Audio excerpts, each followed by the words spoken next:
नमस्कार, मैं हूं शरद द्विवेदी और हमारी ख़ास पेशकश हमारा शहर हमारा नेता, इसमें आपका बहुत बहुत स्वागत है।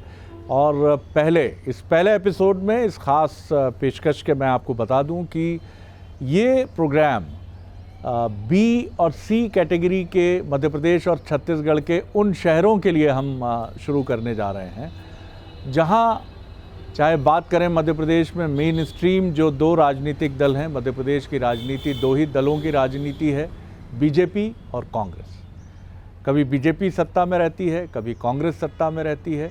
और इन्हीं दोनों दलों की जब से 1956 से मध्य प्रदेश का गठन हुआ है, मध्य प्रदेश में राजनीतिक संग्राम के साक्षी ये दोनों दल ही बनते चले आए हैं। तो ये उन शहरों के लिए ये ख़ास प्रोग्राम हमारा है जहाँ के राजनेता, ख़ासतौर से युवा राजनेता, चाहते हैं कि उनकी बात राजधानी तक पहुँचे, भोपाल तक पहुँचे।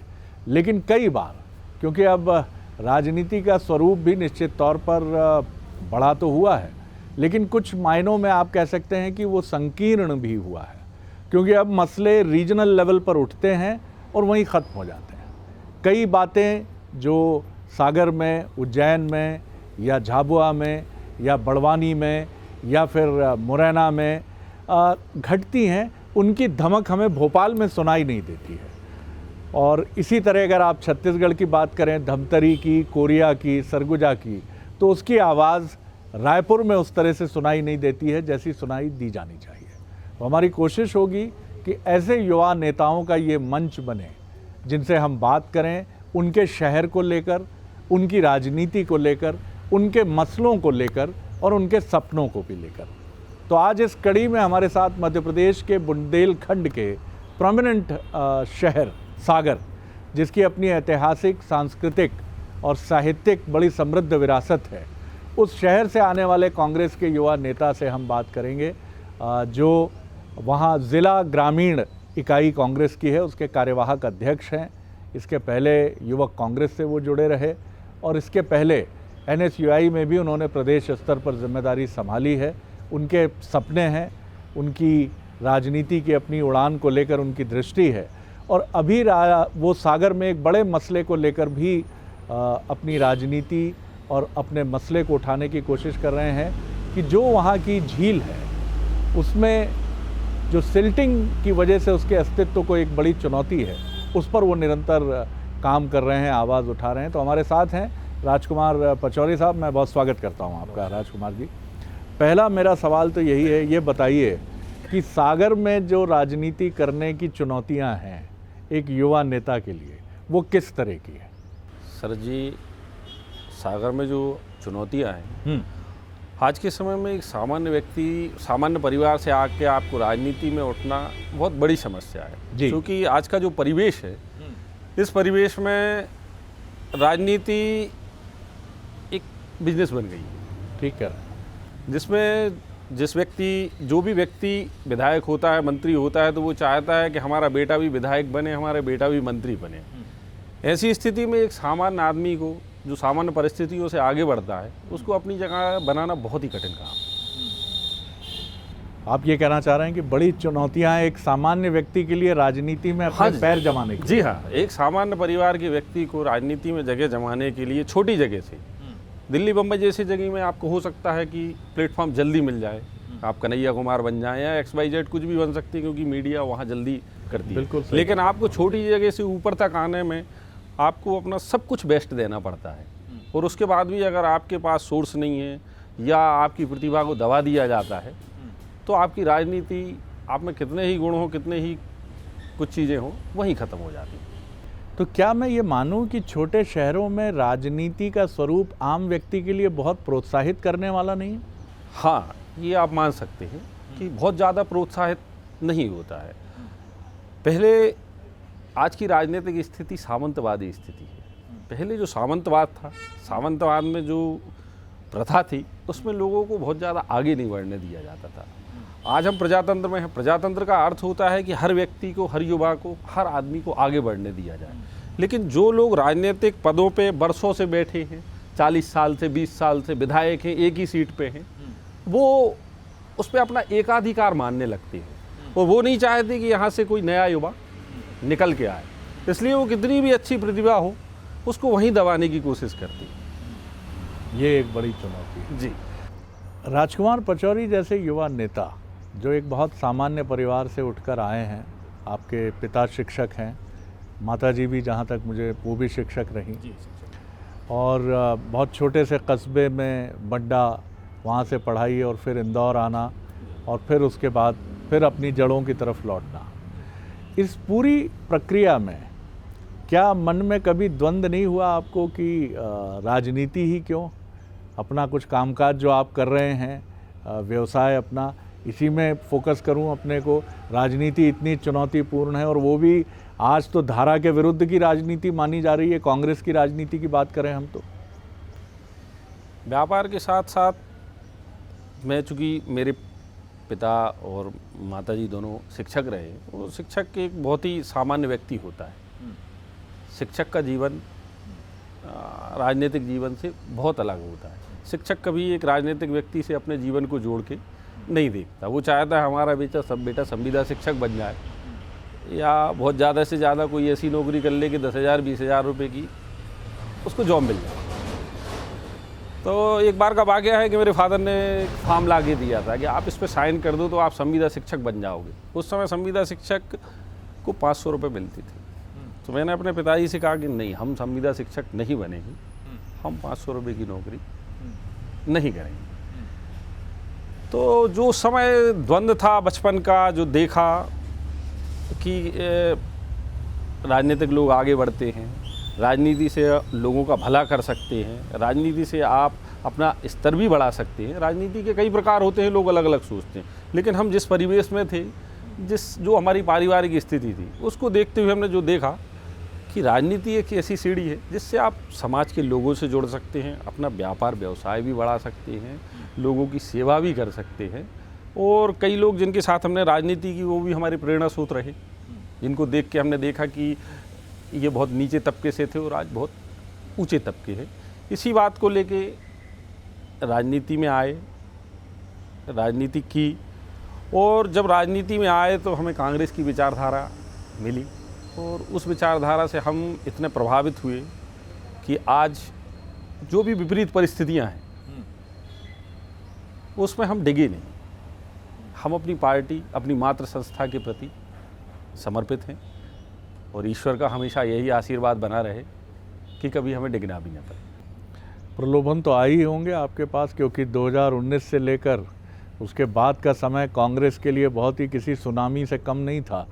ढेर सारे प्रलोभन भी थे और जितना मैं जानता हूं कि आप भी गोविंद सिंह राजपूत जी के बड़े फॉलोअर रहे जब तक वो कांग्रेस में थे, तो प्रस्ताव आपके पास भी आए होंगे कि आप भी कांग्रेस छोड़कर बीजेपी में आइए। प्रलोभन तो कहीं से नहीं आए। मैं गोविंद राजपूत जी का फॉलोअर ज़रूर रहा हूँ, लेकिन उन्होंने मुझे कभी भी इस बात के लिए दबाव नहीं दिया, न इस बात के लिए उन्होंने कहा कि आप बीजेपी में आए।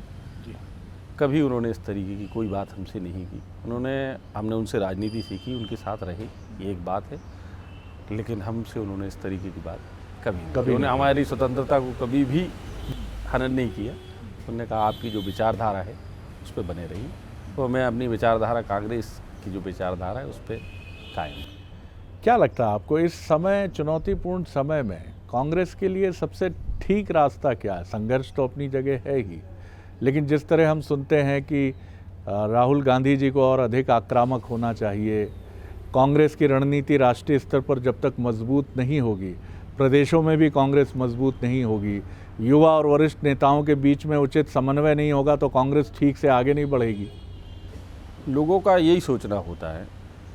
आज से 10 साल पहले जब कांग्रेस की सरकार थी, केंद्रीय सत्ता में थी, तो ऐसा लगता था कि जो टीवी पे दिखाते थे या करते थे कि बहुत कुछ अलग अलग चीज़ है, मतलब अब कभी दूसरी पार्टी नहीं आएगी, सिर्फ कांग्रेस ही रहेगी, कांग्रेस का राज कभी ख़त्म नहीं होगा। मनमोहन सिंह जी थे तो जो कार्य कर रहे थे, पर सत्ता पार्टियों के एजेंडे से तो चलती है। पार्टियों का जो एजेंडा रहता है वो बहुत महत्वपूर्ण होता है, लेकिन पार्टी के एजेंडे के साथ साथ जनता पे भी निर्भर करती है।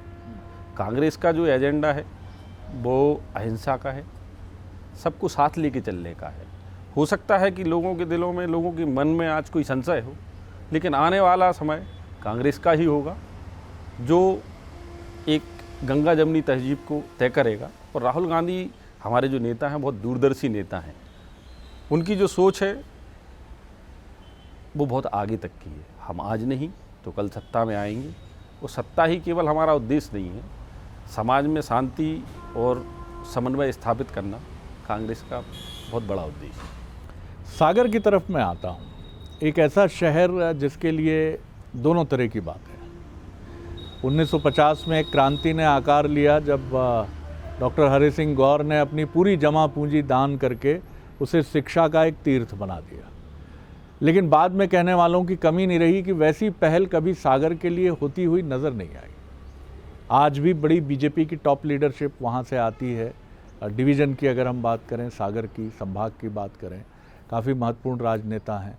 कांग्रेस के समय भी नेता रहे, बहुत महत्वपूर्ण नेता रहे, लेकिन सागर एक महत्वपूर्ण क्षेत्र नहीं बन पाया। आप इसकी वजह क्या देखते हैं? शरद जी, मैं बताना चाहूँगा, जितना मुझे इतिहास मालूम है कि सागर एक पिछड़ा एरिया है, गांव का एरिया है। यहाँ पे बीड़ी उद्योग रहा। बिल्कुल। तो बीड़ी उद्योग के लिए बाहर से लोग आए और उन्होंने लोगों का शोषण किया, पैसा कमाया, पैसा बनाया। लेकिन हमारे सागर की, बुंदेलखंड की जो व्यवस्था, उसमें कहीं सुधार नहीं किया, उनको कोई सुविधाएं नहीं दी। उन्होंने केवल अपना धन कमाया वहाँ से और उसको बड़े बड़े पदों पे रहे, बड़ी बड़ी उन्होंने विधायक रहे, मंत्री रहे, लेकिन बुंदेलखंड की जनता के बारे में कभी किसी के लिए नहीं सोचा। इसके बाद फिर दूसरा दौर आया, उनका दौर ख़त्म हुआ बीड़ी उद्योगपतियों का। बीड़ी उद्योगपतियों के बाद फिर सामान्य लोग आए, लेकिन इनमें से जो लोग नेता बने वो बहुत ज़मीनी स्तर से बने, लेकिन उनकी सोच सिर्फ अपनी विधानसभा तक ही सीमित है। भाजपा की आज टॉप लीडरशिप है, 3 मिनिस्टर हैं, लेकिन वो अपनी विधानसभा से बाहर सागर के बारे में बहुत ज़्यादा नहीं सोच पाते। लेकिन जब बीड़ी उद्योग था तो सरकार कांग्रेस की थी उस समय, लेकिन बीड़ी उद्योगपतियों ने सागर का विकास नहीं किया। उस समय की क्या परिस्थितियाँ रही हम नहीं बता सकते, लेकिन ये उन लोगों का काम था कि सागर में उद्योग स्थापित करने थे, बड़े बड़े उद्योग लाने थे, उन लोगों को रोजगार उपलब्ध कराना था। जैसा कि आपने बताया कि हरि सिंह, हमारे डॉक्टर सर हरि सिंह गौर जी ने अपनी संपत्ति दान करके सारा लोगों को बनाया है। आज की स्थिति उलट हो गई है। अब संपत्ति लोग दान नहीं करते, दान नहीं देते, बल्कि फीस के रूप में लोगों से लाखों रुपए वसूल के और उन्हें डिग्रियां देती है। तो अब पढ़ाई बहुत कठिन हो गई और ऐसे दानवीर शायद सागर में दूसरा कभी पैदा हो, ऐसा मुश्किल ही। लेकिन उम्मीद पे दुनिया कायम है और परिवर्तन तभी घटेगा जब ऐसे दानवीर राजनीति में भी होंगे और सामाजिक जीवन में भी होंगे, जिनका उद्देश्य सिर्फ बटोरना नहीं होगा, बल्कि दोनों हाथों से दान करने की तरफ भी वो बढ़ेंगे। अगर ईश्वर ने आपको सब कुछ दिया है तो समाज को आपको भी देना है। सागर में जो मसले उठाए हैं अभी रिसेंटली, जिनको लेकर आप काफ़ी मुखर रहे हैं, वो एक झील का मसला है सागर की, जो सागर की आत्मा मानी जाती है। बहुत महत्वपूर्ण स्थान है वो, और उसको लेकर पहले भी आवाज़ें उठती रही हैं। लेकिन अभी ये जो सिल्टिंग का इशू है, स्मार्ट सिटी का विषय है, इसको लेकर आप आपकी पीड़ा क्या है? किस तरह से आप देख रहे हैं? क्या अनसुनी रह रही है आपकी बात, जिसका ये मंच भी है कार्यक्रम? सागर की जो झील है, लाखा बंजारा झील, वो सागर के लोगों का आत्मसम्मान है, उनका एक गौरव है। झील को लेके कई बार राजनीतिक लोगों ने षड्यंत्रपूर्वक उपयोग करके उससे पैसे कमाए हैं। जैसे कि आदरणीय कमलनाथ जी की सरकार में कमलनाथ जी ने 100 करोड़ रुपए का बजट झील के लिए दिया था, लेकिन उस 100 करोड़ के बजट में जो काम उस झील में होने थे, आज 1 से 1.5 साल होने पे आ रहा है। डीसिल्टिंग का मामला था, उसमें उसके जो नाले आते हैं शहर से, उन नालों का पूरा पानी मिलता था। स्मार्ट सिटी प्रोजेक्ट के तहत। हाँ, ये सारा काम स्मार्ट सिटी प्रोजेक्ट के तहत है। इसके लिए आदरणीय कमलनाथ जी ने मुख्यमंत्री रहते हुए 100 करोड़ की योजना पास की थी। आज उसकी स्थिति ये है कि आप तालाब को देखो तो पूरा बंजर लगता है, ऐसे लगता है जैसे आप जंगल में खड़े हो। 1.5 साल के अंदर भी वो सारा काम नहीं कर पाए। ना तो उसमें डिसिल्टिंग की गई है, केवल निर्माण के नाम पे चारों तरफ पुलियाँ डाल दी गई हैं, उनके ऊपर मिट्टी करके वो रोड बना दिए गए हैं, कॉरिडोर बना दिया गया है, लेकिन जो खुदाई के लिए जो पैसा आया था वो सारा गोलमाल कर लिया गया। इसमें एक बड़ा सवाल मेरे मन में ये भी आता है राजकुमार जी कि आखिर शहर जनता का है, लोग क्यों सड़क पर नहीं उतरते अपने ही मसलों को लेकर? क्या वो राजनेताओं से चिंतित रहते हैं, डरते हैं, या वो अपनी दैनंदिन जीवन में इतने व्यस्त हो गए हैं कि इस तरह के मसलों की तरफ, क्योंकि सागर की ये झील सागर की एक बड़ी अमानत है।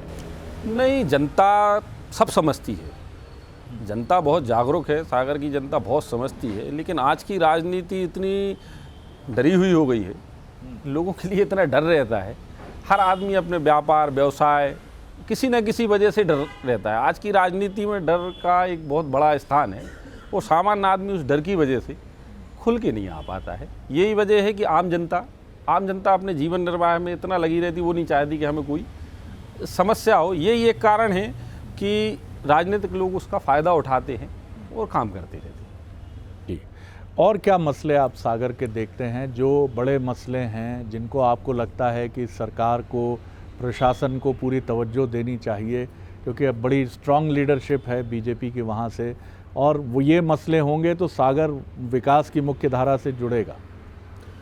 शरद जी, कोरोना काल की बात करें तो कोरोना काल में आप देख लें कि सागर की क्या स्थिति रही। सागर में कितने ही घर हैं जिनके चिराग बुझ गए। आज जिनके यहाँ जिनके बच्चे अनाथ हैं, जिनकी बीवी विधवा है। हमारे यहाँ बीएमसी है, बुंदेलखंड मेडिकल कॉलेज, करोड़ों रुपए का प्रोजेक्ट है, लेकिन आप वहाँ की व्यवस्थाएं देखिए। जिस उद्देश्य को लेके बुंदेलखंड मेडिकल कॉलेज बनाया गया था, आज वहाँ उन सुविधाओं का कोई, आप प्राइवेट हॉस्पिटल से ले लीजिए, आदमी को प्राइवेट हॉस्पिटल ही जाना पड़ता है, या दवाई के लिए आपको नागपुर भोपाल भगना पड़ता है। जिस उद्देश्य को लेके बुंदेलखंड मेडिकल कॉलेज बनाया गया, उसकी पूर्ति नहीं की गई। कोरोना काल में भी ये हालत रही, ऑक्सीजन नहीं रही, ऑक्सीजन की आपूर्ति नहीं हुई, कितनी ही मौतें हो गई। आप अगर स्थिति देखते मरचुरी की, तो जैसे एक के ऊपर एक लाशें रखी थी, हमने अपनी आँख से देखी, हमने भी अपने भाई को खोया, हमने भी अपने परिवार के सदस्यों को खोया, ऐसे कितने ही लोगों ने खोया। तो सागर में आज स्वास्थ्य की व्यवस्था देख लें आप, नहीं है।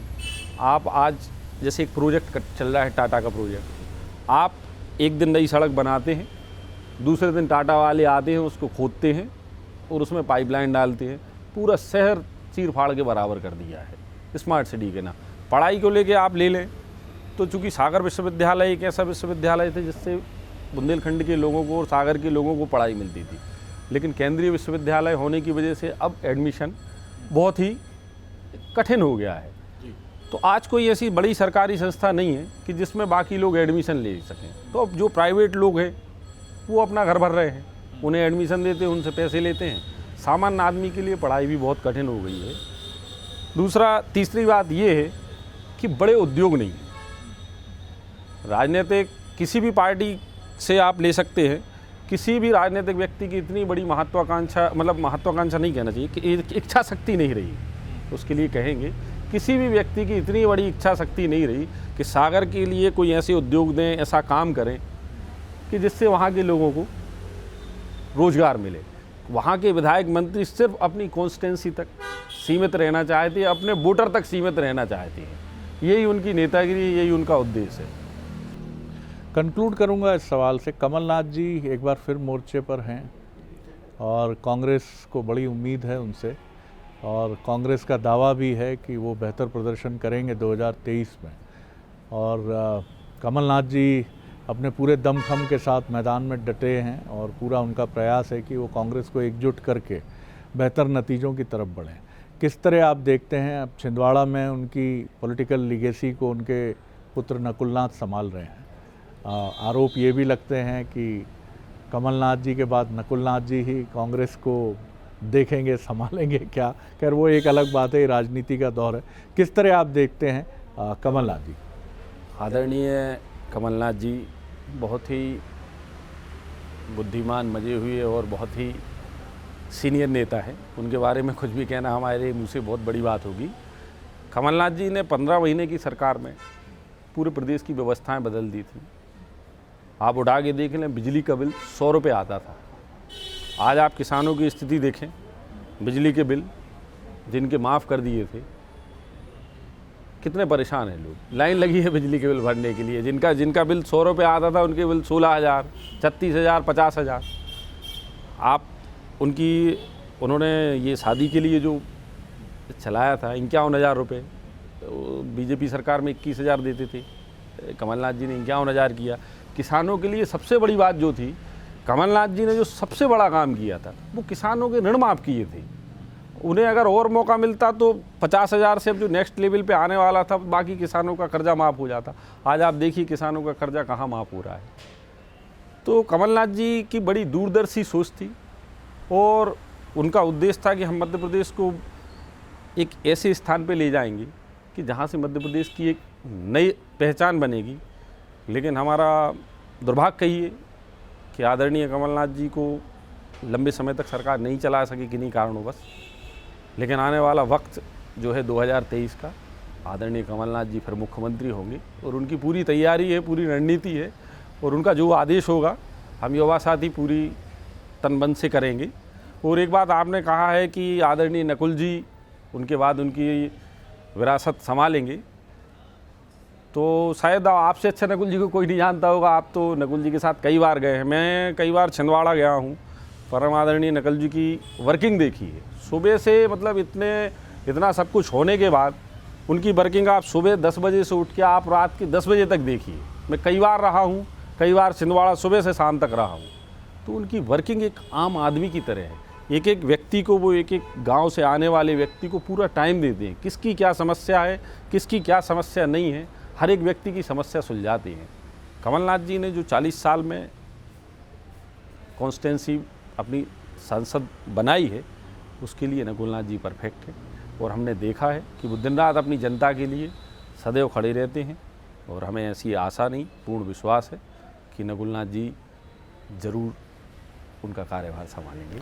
चलिए, बहुत शुभकामनाएं राजकुमार जी कि आपकी भावी राजनीतिक यात्रा भी इसी तरह आगे बढ़े। तो ये थे राजकुमार पचौरी, जो सागर ज़िला ग्रामीण कांग्रेस के कार्यवाहक अध्यक्ष की जिम्मेदारी निभा रहे हैं। आगे उनके राजनीतिक सपने हैं। तो इस पेशकश में अब वक्त है आपसे इजाज़त लेने का, लेकिन आगे भी मध्य प्रदेश और छत्तीसगढ़ के ऐसे युवा नेता जो राजनीति के आकाश में अपनी उड़ान भरने की शुरुआत कर चुके हैं, उनको लेकर हम आपसे रूबरू होते रहेंगे। इजाज़त दीजिए, नमस्कार।